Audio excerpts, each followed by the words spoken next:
What's up, guys? I'm Crystal Lee Naomi, aka Jasmine Borders on Tyler Perry's Sistas. Be sure to subscribe to the Haves and the Have-Nots review for not only reviews on the Haves and the Have-Nots, but also on Sistas. And while you're at it, give your girl a follow on Instagram at Crystal Lee Naomi. And I'll see you every Wednesday at 9, only on BET. All right, Sisters fans, we are back in the saddle for season 2. Make sure you follow the wonderful Crystal Lee Naomi on social media. I have that little tag at the beginning of the videos there. I just appreciate her for once again doing the promo for these videos back during season 1. Even though Jasmine wasn't in these 2 episodes, that doesn't mean she isn't going to come back later this season to raise some hell. Now, we are back, Sisters. Season 2, BET. Go ahead and like the video, hit subscribe, click the bell notification icon and select all. So that way you don't miss out when I post new content. I'm not redoing that. No, we're going to stick with the error and judgment on that speech pattern. And follow me on social media. Links are in the description below. Holy crap. What a way to come back. This is my season premiere review. And remember, it was 2 episodes, so I will do 2 separate reviews. This will be for season 2, episode 1, The Long Road. 8 out of 10. I thought this was a pretty fine return to form. We spent the first 3 to 4 minutes doing a recap of season 1. Yeah, it was a fun ride. Like, seriously, it's like, damn, so much happened. It feels like an eternity since it started. But we have Preston, who's trying to leave for work. Danny's not wanting him to go. She's sad when he leaves and doesn't call or text her. And basically, Preston tries to, recap what we learned at the ending of last season. Look, just be upfront and forward with me. If I do something wrong, I'll text and call. But if I'm doing it too much, let me know instead of holding it inside. He's trying to leave, and she doesn't want him to, so he ends up getting handcuffed. Pretty much he actually works for his family's, what does he do again? Construction or I forgot what he does. But basically, he works with his family. He ain't calling in sick, and Danny doesn't want him to go. We go over briefly to, the new intro. Holy crap. I love it. I love it. I love it. The same theme song, but the moving visuals. It's kind of interesting that they changed up the opening after I did the Girlfriends versus Sisters season 1 video. And I mentioned I gotta give it to Girlfriends because even though Sisters has a very catchy theme song, I think the moving visuals does help the Girlfriends theme song stand out. But to have Sisters doing that now, I'm here for it. Which makes me wonder, when the Oval comes back for season 2, do you think they will change the opening? Same theme song, but different visuals. I could possibly see that happening if some of the characters are kind of shifted around in terms of who's considered a main character and who isn't. But we'll have to wait and see. But for now, we got Sabrina going to visit Maurice in the hospital. One of my favorite, if not my favorite characters on Sisters. Had a pretty good opening scene here. They talk about the whole situation of Maurice hearing about Sabrina beating on Alonzo at Freddie P's. And he's trying to prolong his hospital stay for a vacation, if you will. But apparently, he's been cleared to go. The doctor comes in and apparently, agrees to go to coffee and or dinner with Maurice. And later on, Maurice's like, nah, he ain't mean that. He just said that to be nice. I didn't know if the doctor was, gay or not. I don't know. I thought it was a pretty cool. It was a funny scene. Maurice is Maurice. I mean, that's pretty much the best way to say it. And I think we had a fourth wall break where Maurice is like, how are you doing? You at home watching all those Tyler Perry movies? I know. I'm like, ha. Because I just think about it. Sabrina must have BET Plus then. So Sabrina helps them get dressed so they can leave. As we go to the woods, and props to Tyler Perry for the scenery. Again, I just love the visuals, like it's just funny to see them in the city one moment, then it's like, oh shit, that's right. Gary drove Andy out, 2 to 3 hours out of the city. We got trees. We hear like, I'm like, oh damn, is a mountain lion going to come out? But no, we got Andy walking on the road. I'm like, first of all, how far has she walked? Secondly, her feet must be killing. And I know I'm jumping ahead here, but correct me if I'm wrong. In episodes 1 and 2, I don't think we saw Andy take off her shoes at all. I just say that, you know what, hang on a second. Yeah, I'll say that discussion for episode 2. But in any case, Andy's walking. A guy pulls up beside her saying, "Hey, are you okay? What's going on?" And she's like, "I'm fine, I'm fine." So he's like, "Hey, I'm going to pull over." And yeah, he gets out of the car. And this is where I'm like, okay, bro, this is where it gets a creepy. You kind of rolled up. Like, go back to that scene. We look. Can I just say his name is Josh? I know we learned his name is Josh, but it's hard to just say that guy. That's basically the guy is Josh Watts or Watt. I don't. It's Josh JW. So he gets out of his vehicle, and I just didn't like how he came up on Andy like that. It's like he just rolled up on her way too quick. It would have been different, like, you know, if he saw her walking and she was visibly, like, you know, injured or something, and then he pulled over and rushed over. But you got out of the car a bit too quick for my liking. But that was just me. And he's like, "Hey, do you need some water or anything? Are you okay? What's going on?" And she just asked for a phone. And basically from there, she makes several calls, and then gets Danny on the phone, and basically is asking for any way that she can get picked up, because she's on a dirt road off a highway 45. Turns out Preston knows how to get there because he has to drive there in order to get to work with his family, which makes a lot of sense. Like the roads and everything, that reminds me of where I live at. And again, I'm only 55 minutes away from my hometown, so this scene is right up my alley. Like dirt roads and everything. Yeah, I know what that's like. So in any case, he offers her like, "Hey, you want to sit in the car or something like that? Cause I know it's really hot out here." And then it gets to the point where it's like she does agree to sit in the back of the vehicle, you know, while he gets up, and you know, then he explains that I work for the FBI. I apologize for my boss. He was an asshole and everything, and I couldn't really do anything for you back there because, you know, my job. But I came after you after you got some distance, and they pretty much talk a bit in regards to the situation about the money laundering and everything. And this occurred even before Jasmine was his wife. So Andy's still holding on to hope that Gary's innocent, and Jasmine and Maurice are behind this. But, you know, the FBI is like, "No, this is something he's been doing a long time." And yes, it is confirmed he did have a wife before Jasmine. So Josh offers to give her a ride back into town, and she calls Danny saying, "Hey, I got a ride with an agent, and we'll meet." And Danny's like, "Oh, we'll meet back at your place." So it'll be like a girl group. Basically, it's like, "Hey, we're all going to have a powwow at Andy's place." Oh boy, will they get fooled.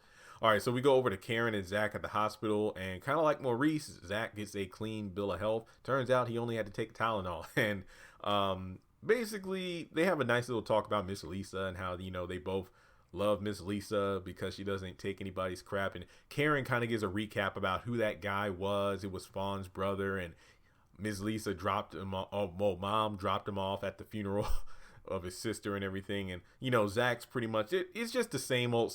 I get stabbed and he gets the girl and everything. And Zach, just move on, bro. Just move on. So on the way back, we got Josh and Andy, and again, it's kind of a recap on everything that Gary's been up to, from racketeering, money laundering, and everything. And she's not sure this is real. Part of me is like, well, Andy, I don't think you're being delusional. Plus, a lot of things really came out of this one affair, so it's hard to know who to trust. Like, literally, within the past 48 hours, a lot has happened to Andy, from everything Leslie gave her to her being whisked away by Gary, and then him being taken away by the FBI. Shit's crazy. So he actually shows her some files on Gary, and apparently, and I don't think we were shown this, because and Andy's like, "Wait, that's the first wife, huh? For 8 months." Technically, they got annulled after the first month, and apparently the first wife dropped dime on Gary about all his illegal activity. And then from there, she's begging him to go see Gary. Well, begging him to allow her to see Gary to talk with him. And he's like, "Look, my boss won't allow it. I got to ask him for it." And there's basically a lot of, you know, I got to do this and that in order for you to see Gary. And just know that the meeting will be recorded, which leads me to believe of a certain thing. Is this dude setting Andy up to incriminate herself? Because a lot of things just aren't adding up to me. Because remember, this is the FBI. So I'm like, they're riding in this vehicle. How do we know this conversation while they're riding isn't being recorded? I don't know. So Then we go over to Calvin coming to see Sabrina, and he's apologizing for everything he did while he was drunk about slapping the shit out of you and everything, and his behavior is unacceptable. And from there, it turns out his living father now kind of pushed him away for the funeral arrangements because his other father who passed away wanted to be cremated. So the funeral's being like, so it basically, the funeral's tomorrow. So they're just, rushing it. And as Sabrina said, it's like, yeah, sometimes the healing can't really start until after the funeral. So, she wasn't like saying, hey, well, this is why. It's like, well, I mean, for some people, this is why they do that. And that's actually pretty true. So, in his will, apparently there was supposed to be like a drag show or something like that. I don't know, something about a drag show in his will, but honestly, his father actually decided, what we'll do is, how about we use it as a fundraiser for Maurice? And I like that. That was a pretty nice gesture. And before, she had to go to work, Sabrina's like, hey, would you like to get a snack or something? I want to make something before I go to work. And then he says, I love you. And I was like, what? So there we go. Next page of notes here. We go over to Karen and Zach. They're on their way back from the hospital. Again, just kind of the same old, same old. I love you, girl. Like, what are you doing with him? And I got stabbed for you. And then they get over to Karen's place, and the police are still there. And Zach does, Karen is obviously still shaking up. That's right. That's right. At her job, Fawn killed herself in front of Karen. And then that blood had to be cleaned up and everything. Then at her home, the brother came in trying to kill her. Zach got stabbed and she shot Bean, or that whatever the hell the brother's name is. Karen must be traumatized. So Zach's like, I'll go in there and clean the blood and everything. I'm not an expert. Who clean? I mean, do the police clean that? I don't know. It's like, if there's blood or what, who cleans that up? Is it the responsibility of the proprietor of a home? But I don't know.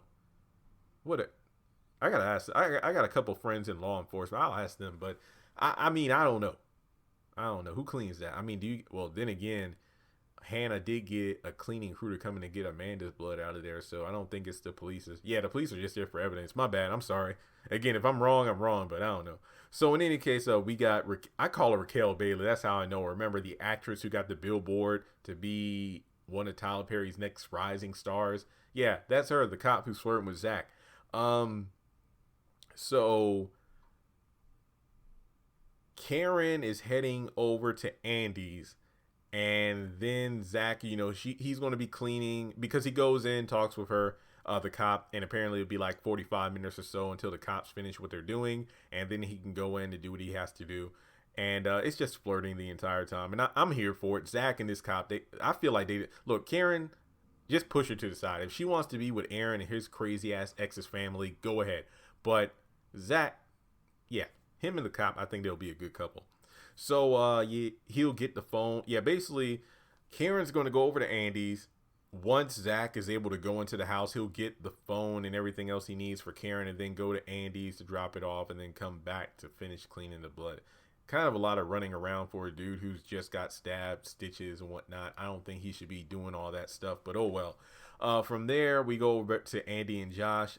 Gary's into the interrogation room.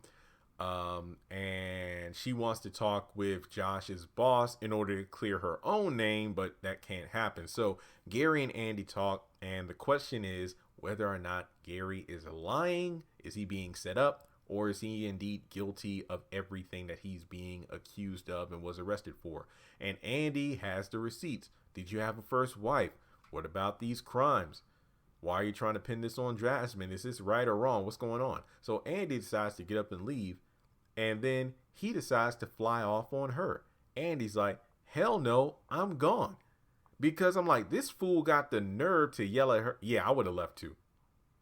So we go back over to Karen's place, and the cops are pretty much done. Once again, flirting ensues. And, Karen is said to be a good shooter and everything by Raquel Bailey. And she's like, watch yourself now. Okay, how about the phone number? So, yeah. So he gets the phone number and everything. So from there, and I forget his name, but Zach calls Miss Lisa's boyfriend, the one who was giving Zach advice on how to, hey, for ex-cons, let me tell you a way to do legit business, make legit money. And basically calls him in order to, follow up on the advice. And apparently he's part of a group called Chain Breakers. And it's all about like real estate deals or whatever, like making hundreds of thousands or millions of dollars legit. I really like this aspect, and I hope Tyler Perry continues to move forward with this angle for that Zach storyline, because there are guys who made a wrong decision. I'm not talking like, murder or anything, but, there are some people out there who have made poor decisions. They went to jail for X amount of time, and when they get out, they aren't able to find employment due to their criminal records. So it is harder for them, even if they are very good at what they're able to do. Their past actually affects their future employment. So to actually have a focus group, so to speak, of positive males who are chain breakers. I think he said it was men only. I don't know if I got to go back and check, but let me just say ex-cons. They're trying to make a legit business. This is the way to do it. So basically Zach wants in, but the guy's like, well, I can't just let you in. You got to kind of be, accepted by the group. So I hope that actually works out for Zach and he gets himself together. And I honestly hope he and Karen don't work out, because it's like, if Zach gets himself in order, it would kind of be like a Miranda Calvin situation where Zach unlocks his potential and then Karen decides to go for him. But no, you decided to choose Aaron instead. I hope Zach ends up with the police, Raquel Bailey's character. So in any case, the final scene is Andy and Karen going back to her place. Josh and the FBI are there, and Andy is going off because she wants in her apartment, and the government has seized ownership of it, which honestly should not be surprising, because this was actually told to Andy in the finale. So for her to fly off like that makes no sense. So 8 out of 10. I thought this is a solid start to the season. And that's it for episode 1. Let me know your thoughts in the comment section below. And like I said, I'm doing a separate video for part 2 of the season premiere. If you would like to donate to the channel, feel free to do so on PayPal, Cash App, or join my Patreon for as little as $1 a month.